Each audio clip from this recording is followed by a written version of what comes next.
Hi there, Ella Dunn here with the response video for this week's discussion. I watched Tristan's first and I really liked that she said, or just like some of the points that she made were that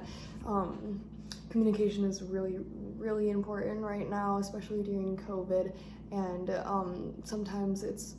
hard to maintain that communication between people, but having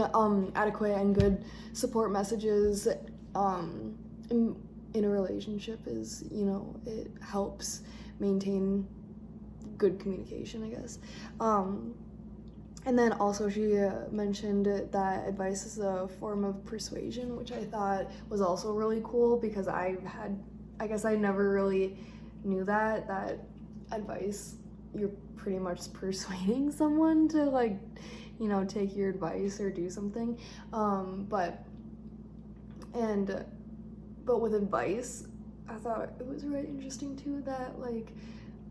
you shouldn't give advice if you don't know what you're talking about, because I pull stuff out of my butt all the time, and I really need to be more mindful about that, to not give people advice that I literally have no idea what I'm talking about. So I thought that was really interesting. But and with Morgan's video, I liked hers too. She mentioned something about interruption and being mindful about, the other person that is talking, and really trying not to interrupt, because it does shut people down. It shuts down communication, it shuts down emotions being shared. Interruption is probably my biggest pet peeve, because personally I get if someone interrupts me and I'm talking very passionately about something, it pretty much shuts me down, and I'm like, you know what, it's okay, I'll tell you later, and I know a lot of people are like that too. So she also mentioned that relationships and communication is really hard to maintain during COVID, because either we're with our families in really close contact with them, which is always pretty hard,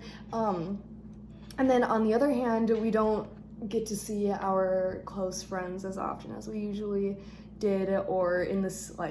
in normal settings, because a lot of the times we're social distancing, wearing masks, or not even seeing each other, and so it's pretty hard to maintain supportive messages and maintain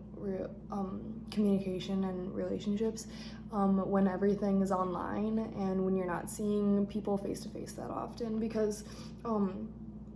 I know that I have a really hard time trying to reach out to someone for support over text or even calling, because I just I don't know, I'd rather have it be a natural conversation face to face. So yeah, I thought that was interesting. But and then also the last thing that she mentioned, or one of the last things that she mentioned was the 3 types of empathy, and I thought I'm a very empathetic person. I take people's emotions to heart when they tell me that, tell me their problems and everything. And so yeah, I definitely took away the 3 types of empathy too, relating to body language, and relating to sympathy, and relating to pretty much putting yourself in someone else's shoes. But yeah, I apologize if that was really broken up. This is my first attempt, so I hope you enjoyed though, and I hope you have a good rest of your day.